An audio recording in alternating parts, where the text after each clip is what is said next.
and this podcast is for informational and educational purposes only and does not constitute financial advice. Please consult with a qualified financial professional for advice specific to your situation. The views and opinions expressed are those of the hosts and guests and do not necessarily reflect those of the podcast producers or sponsors. We make no representations or warranties regarding the accuracy or completeness of the content. All right. Today we are learning from Christopher, who was in the tech space for 2 decades, and during that time was part of the IPO for Splunk, GitLab, and Yext. He is now on a mission to help educate professionals around managing money like the wealthiest through his company, Wealthward Capital. So, Christopher, thank you so much for being here. In a quick minute, can you tell us how Wealthward Capital came to be? Yeah, Wealthward Capital came to be trying to help technology employees understand what good income investments look like in private equity.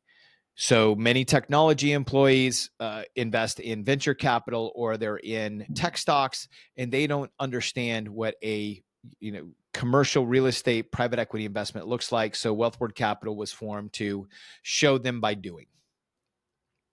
That's so great. I think that's relatable even outside of the tech world, right? And many might know that they should diversify, but don't know how much of each asset class they should dedicate to. So, how do you structure your investment portfolio? Well, so the way that I structure my portfolio is I have adapted or created what I call the 50-50 portfolio model. So this is a variant of the 60-40, where I want to have 50% of my assets are in growth, meaning that they are invested in assets. Their only job is to continue to grow in value.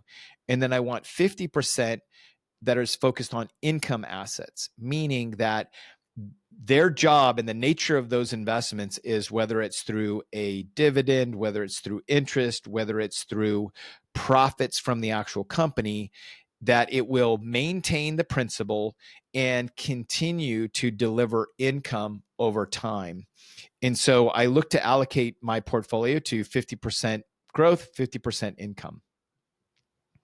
And I'm sure there's several ways to go about portfolio construction. So how did you settle on why this is the most optimal? Well, I ran some mathematical calculations, and I think what I came to understand is a couple things is that if I have 50% of my assets and income for where we are right now, that will then be able to replace my paycheck and also provide some additional income that I can reinvest in the growth so that we can get that to replace also my wife's paycheck right in the future. And so meaning that with 50% of my assets in growth, I would be able to produce sort of half of what we need for the household and some additional extra that would continue to maintain the principal in the portfolio and continue to grow it. That's how I came upon that conclusion. And I think, because ultimately I wanted to construct my portfolio in a manner that allowed me to reach my goals. And I wanted it to, I also felt that when I analyzed, doing that from a growth only perspective, it added more risk and it wasn't as tax efficient, where when you actually are basing a portion of your portfolio on income generating assets that can also have that income be offset by depreciation, that creates a level of blended efficiency. Tax efficiency is another really important concept that many people probably don't consider, but I also think that people probably just shovel off a lot of this to a financial advisor, where I feel like, in my experience, most financial advisors aren't advocating for alternatives and are really comped under their assets under management. So even the alignment of interests isn't there for that. So do you work with a financial advisor yourself? I don't presently work with a financial advisor. I have in the past, and I think the world of financial advisors is varied, and I think it's important, to your earlier point, to understand how financial advisors are getting compensated so that you can get clear on how interests are aligned and how they're ultimately running their business. today you can find fee-only financial advisors that you can go and pay them a flat fee for a set of advice. So when, after our first IPO that we went through in 2012, we realized that we needed a more sophisticated financial plan. There were some things that we didn't understand. So we sought out a fee-only financial advisor that would give us a plan for a flat fee and help us work to implement different portions of the plan. Some of these were things like debt pay down. Some of these were things like, okay, how do we structure personal IRAs and Roth IRAs and make that very efficient and put contributing to those on automatic. Getting us connected with an estate planning attorney, and also finding really great tax professionals. There was a ton of value in that. And the great news is that when we learned what we needed to learn from that relationship, the dollars had been paid, the relationship was over, and we could go and manage our portfolio ourselves. And that's what we felt comfortable with. I think the risk that's out there that people need to be aware of is that financial advisors that are compensated through assets under management, that's going to create an incentive that says the more of your assets that I control, then the more they get compensated. And so to your point, when you start saying, I want to now start investing in private equity, and generally speaking, a lot of the financial advisors that do asset under management are constrained to just traditional investments, meaning just stock market, bond market, REITs, and they don't have access to private equity in different size shops, where those are larger shops like Origin or boutique shops. So this is where you may end up coming into conflict with your financial manager. And so I think it's important to get educated on the different types of services and choose what's right for you. Right. Yeah. And I think there's even financial advisors I'm hearing more and more that are doing more of like a legal compensation where they get compensated based on the hours that they work with you, which I think's pretty interesting. And I'll be interested Right? to see what the future of that holds.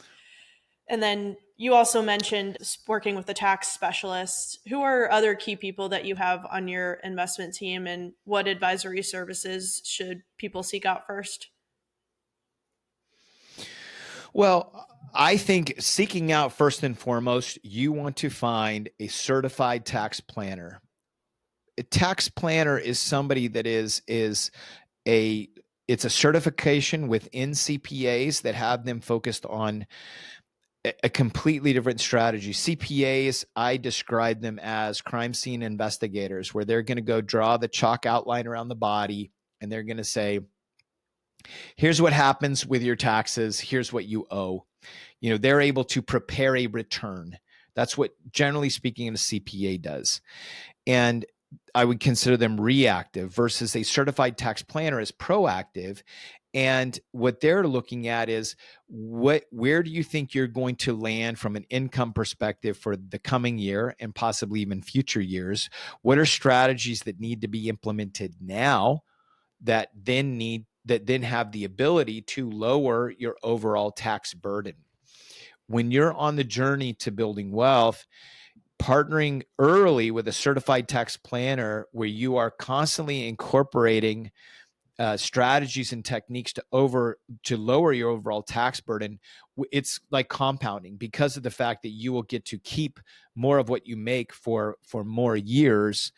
I think that that's essentially, like, that is role number one in the team. I think role number two is some type of asset protection lawyer. We can never foresee the future, but understanding understanding how you protect your assets from probate and moving it from one generation to the next is very important. I also think risk management is important as well. So having that core insurance. And so when I say insurance, I divide it into two sections. First is going to be home, auto, and umbrella insurance. As you start increasing in net worth, having an umbrella insurance policy, which is larger liability in case people realize you have a net worth and come after you. is really important. And then I also think life insurance. I think starting off with term life insurance is important.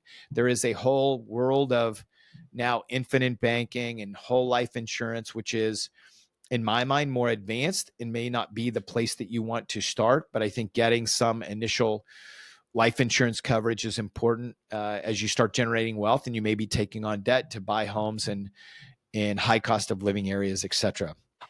Having a business lawyer. So as you go in, I believe that you want to create your portfolio as a business, meaning that it should be owned and managed inside of an LLC. You want to have a lawyer that can help you draft that operating agreement so that it's meaningful to you and your partner, whether spouse, cohabitating partner, whoever that may be in your life, or your children, so that has much more structure and it's not just out of the box. So those, so when you think about it, the tax, the estate planning attorney, the risk management, so insurance, general insurance, life insurance, and then that business lawyer, I think those are important people. And then thinking, do you want to have a fee-only financial advisor? Do you want to bring in a financial advisor that runs maybe a portion of your portfolio?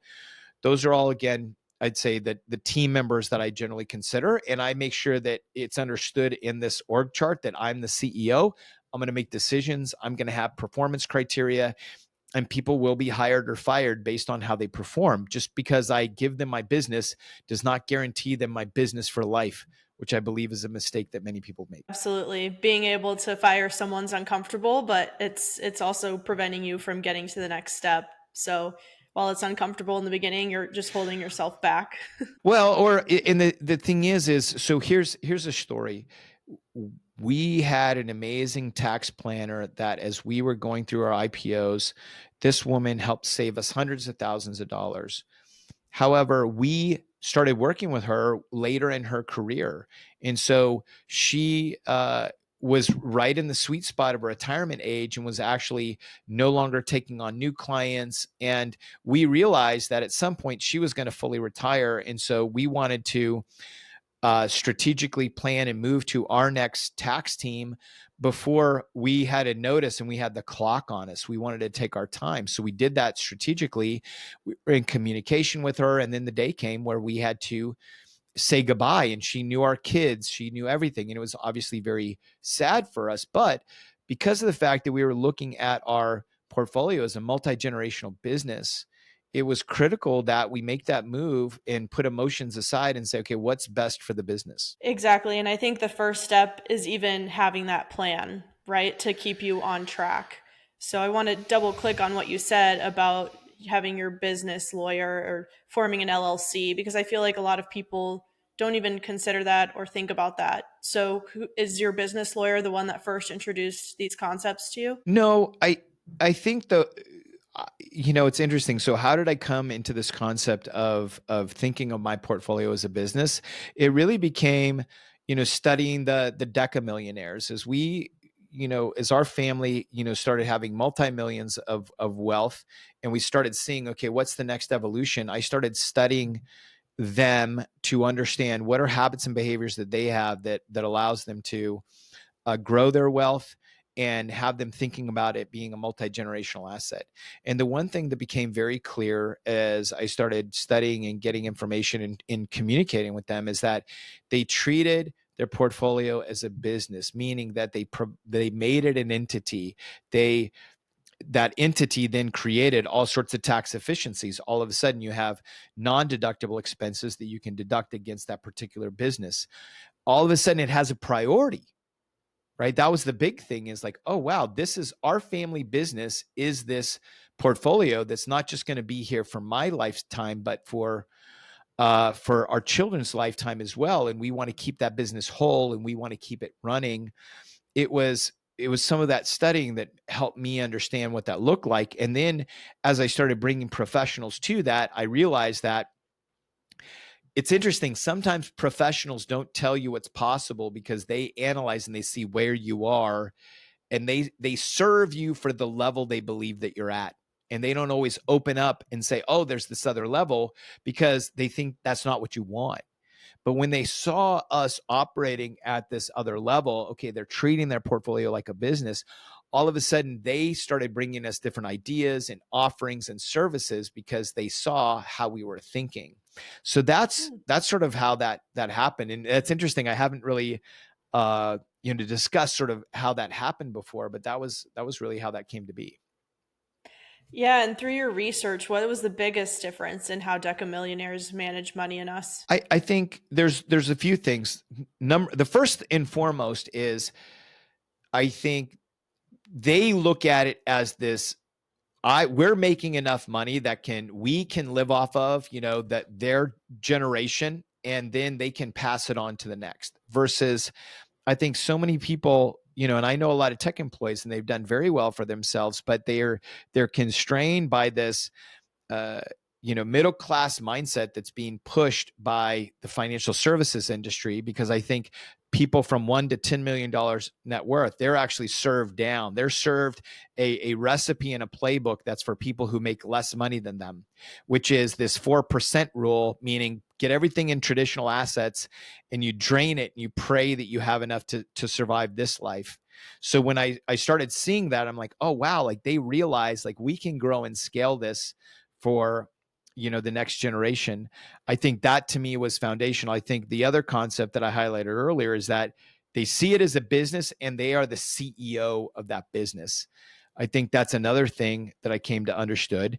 And then the third thing that we've highlighted throughout this conversation is that income in your portfolio is the lifeblood. That without income producing assets that preserve the capital that was put in and give you income on top of it, when you have that inside of your portfolio, that then allows you to balance and create your portfolio in a way where you can have income to take care of your family for the current generation, and then continue to grow the other parts of your portfolio for the next. I love that concept of being the CEO of your own portfolio. It just makes a lot of sense there.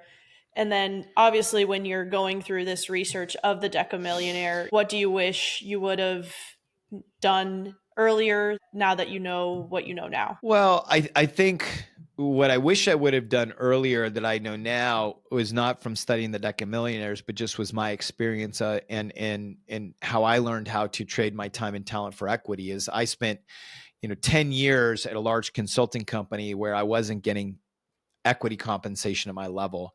Knowing what I know now, if I could go back, I would then be trading for equity sooner, because I think that I could either, have more dollars in the financial fortress today, or, or would have had a couple of more opportunities to, whether it's go through some IPO or take some equity off the table. Yeah, and you always hear this concept of you can't eat equity, right? So I'm sure people have to analyze where they are in their own lives, and kind of what you were saying, make sure you have that income bucket filled so that then you can work for the equity and the growth. That's right. That's right. And I think that would be the other one, is I think understanding, I got in a little bit later to understanding private equity and income assets. So, having the ability to invest in some of those assets earlier, that would have been helpful also. And then this concept of earlier, when would you say people should start investing? I think people should start investing as soon as they can.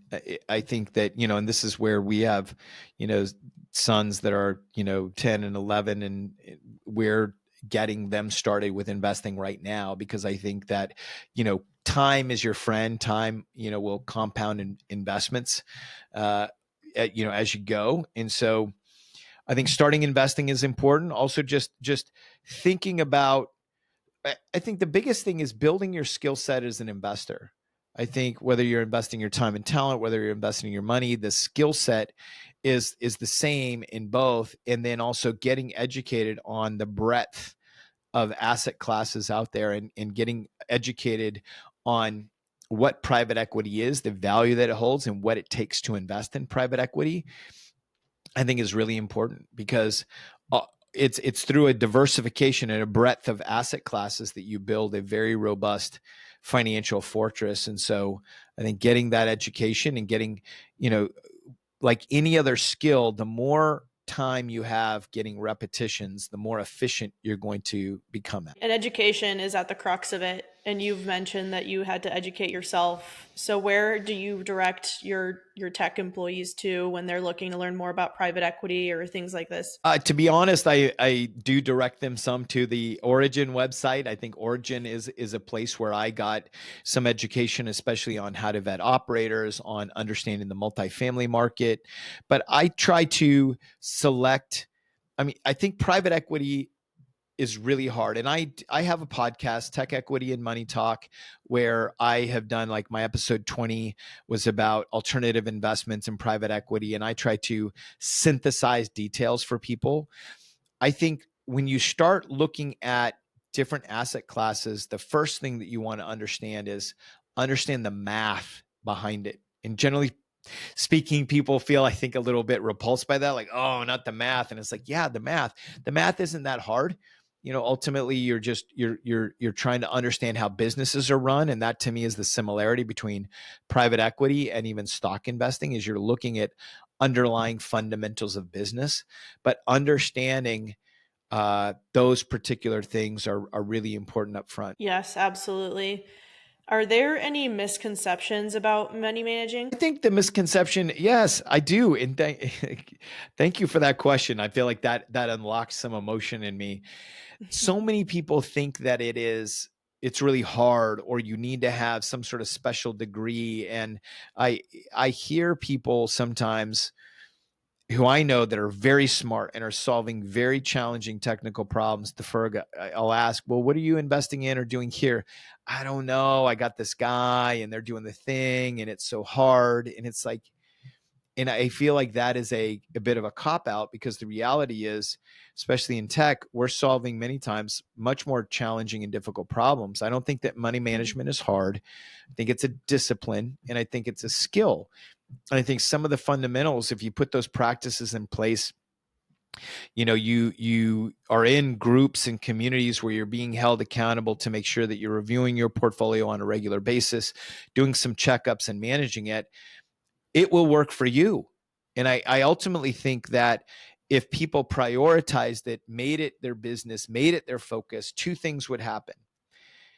It would perform better for them in the long run. They would get, oh, wow, like, this is actually now able to send me checks, and I maybe can take a sabbatical, or I now have a clear vision when I can actually stop working my W-2. The other thing that they need to do, or that the benefit that it gives them, is that if they make this business their purpose, these jobs that can burn people out because they don't understand the reason why, that becomes more purposeful, right? So, like, for example, when I was going through my last IPO, it was really, really hard. It was really challenging. At GitLab, I knew that the result of doing this work was going to be more gold coins that I was putting into the financial fortress that was our portfolio, that was our family business. So that was then my purpose. It wasn't, always doing the work for GitLab. It was this greater familial purpose that I had behind that. And so these are some of the two things I think: you give attention to your portfolio, it will perform a lot better. And then I also think that it will make whatever you're doing as a day job, it will make that more purposeful. And you hear this concept of purpose be very important as you come through retirement. You hear it a lot with athletes, right? What are they going to do after sport is done? I'm sure it's similar with tech IPOs. Okay, I've come into a lot of money. What am I going to do next? And purpose is so important for health as well. And so you hear that concept coming up a lot. Yes, is once you have this vehicle that you put a lot of purpose into, and then it can support you, then you can pivot, and you have this economic engine that's producing income for you. Then you can also go and solve some of the very challenging projects that are out there. I am not a proponent of financial independence, retire early. I created my own acronym, which I love to do, which I call FIMI, which is financial independence, make an impact. So where do you Mhm. want to spend the time, and where do you want to spend the energy? For me, it's, I am walking shoulder to shoulder with my sons from becoming boys to men. And I'm also, as part of that journey, as we are, we're supporters of the Ugandan Water Project. We've been out to Uganda and understand water poverty and are trying to help contribute to that cause. And there's other things that we're looking at too, where, how do we start thinking about taking what we have and making an impact into other areas? This gives us juice. It gives us fulfillment. It gives us, just wonderful opportunities to know that we can go and help solve some of the world's biggest problems. And I ultimately believe that with financially independent people who are focused on making an impact, that's where we're going to be able to make the greatest change in this planet. Yes, absolutely. I get the chills thinking about that. I hope other people have those philanthropic efforts in mind too.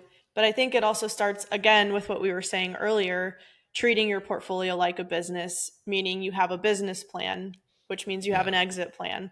And I know that you've mentioned in previous conversations about having a crest and a mission and a vision and things like that. So I'm sure that that's a part of it. It is, it is. And I think having a mission and a vision, so now, one of my missions is financial education, right? And this is something where you and I agree so much on is, helping people understand how to manage their finances. I think reduces a lot of stress, creates some really good mental health, can lead to physical health as well. And that's where I'm spending a lot of time in addition to some of those other things. And that, and then in addition to that, having a plan for my business of how all of that is going to work together to complement it is, yes, it's part of a larger plan. And I think a lot of us can maybe just ship it that plan off to a financial advisor, or some might say, sure, yes, I want more money. I don't need to do anything else because my financial advisor has it. So what words of encouragement would you give someone if that's their mindset? Why you think it's critical to maybe take more onerous on it? I think it's important to take more ownership because if your financial advisor is leading and executing your complete business plan, I think you have to ask yourself, how well they're going to do it. I mean, you're ultimately saying that you are giving the financial future of yourself and your partner and your spouse to them and even your kids. And so the question is that going to get the result that you want? That's the question that I always ask is this person are they going to have the same passion? Are they going to have the same energy? Are they going to get the result that I want? I also think that, again, going back to purpose, when you're driving your portfolio as a business, one of the ways to get tax efficiencies is to create, some philanthropic arm there, whether it's a donor advised fund or whether it's some type of a foundation. And so I do believe that ensuring that you or contributing and making that part of your business too, and owning that is essential, because ultimately nobody is going to own your future like you are. You're either going to be a part of, a financial advisor who is trying to manage you with, potentially hundreds of their other clients and trying to get you. I mean, I don't know if they're trying to get you a great result or they're just going to try and get an average across all their clients. So then you have to ask, like, what's best for you. Exactly. I think that's such a good point. If you want a job well done, do it yourself. I know that that's a kind of a common quote, but it's so true. And we were talking about life insurance earlier, and I think life insurance can get this bad reputation because financial advisors do make money on those sorts of things. So it's like, okay, is this product actually for me? Because when it comes to infinite banking, rather, is that an appropriate use of the funds that I have today? You're right. And this is where I think, thinking again as a CEO, and this is where I'm not a advocate for doing every single thing yourself. I'm an advocate for building a structured team with purpose to run and manage your portfolio for this and multiple generations. And so, to your point, Bella, understanding at what point in time do different products become relevant for you, that's important for you to know. And this is where I think it's important for people to become educated and understand what they want where, because then otherwise, if you're leaving that to somebody else, you're giving them so much authority and so much decisions. They can be making decisions that with a little bit of knowledge and education, you may choose very differently. So this is why I advocate for know and understand, a lot of, this breadth of financial information so that you can truly drive and be the CEO of your portfolio. Right. And nowadays, financial or information in general, but financial information is really available at our fingertips with Google, AI, search engines, what have you, podcasts. So it's more accessible than ever to get savvy on these types of topics. It truly is. It truly is. There's a lot of and then there's also a lot of different networking groups and opportunities to find groups of peers that you can go on this journey with together, because that's one of the things that I observed about decamillionaires and the ultra wealthy is that they get into communities and they do investing in life together where they're open and they talk about, money and wealth building, and you should be doing that too. And I've heard from a lot of business owners that they know that they can't do it themselves. So they do have to delegate certain things. They need a team under them. Going into sports, it's the same concept. So it's all around us. So why not apply that to your financial portfolio? Yes. I mean, this is where you want to look at strategies that are being successful in other areas and realize, oh my goodness, like that's an area that I should be doing that myself as well. Right. Well, Christopher, thank you. I would love to end with 3 quick questions, my fire round. So, first one, what is your favorite restaurant? My favorite restaurant is Style Switch Barbecue here in Austin, Texas. I love the brisket, the ribs, the sausage, the Texas trifecta.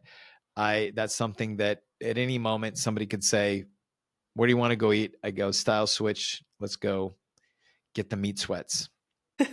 There's so many good options in Austin. It's always Franklin's, Terry Black's is at the top of the list. I personally like La Barbecue on the east side, but Style Switch is one that comes up a lot, and I need to check it out. I haven't still.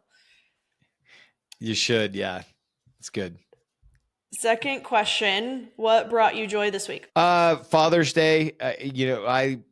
My sons are a big part of my life, and having them write me cards and put, just really tell me how they feel, and sharing that love with them is just something that just brings me a tremendous amount of joy. Yes, I bet. I know they're probably not to the age yet, but I know teenagers can start getting sassy. So you got to hold on to these moments when you can. That's right. Last question is your favorite piece of media to stay up to date on the news? I watch a lot of YouTube. I find that there are some good channels, and you can find even now larger media channels, but curating some YouTube around channels and bite-sized informations has been a tremendous way for me to, I can spend 20 minutes and get a full update on whether that's, economic, financial, political. I can really get that from around the globe, which is amazing. And it's nice that you can listen to it at 2x time if you want to, if you're in a rush.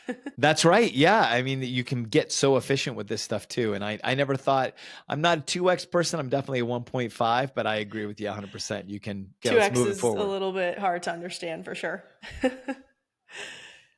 Well, Christopher, thank you again. Why and how should people reach out to you? Well, why they should reach out if they want to get some more information on how to trade your time and talent for equity, and then also how to manage the money that comes with it. They can reach me at techequityandmoneytalk.com. That's the webpage. That's my podcast. And there's a contact form. And any questions you have, hit me up. I'll reply to all my emails. Awesome. Well, I hope this episode helps people as they think about how to construct their own portfolio. So thank you again. Until next time. Adios. Thank you so much.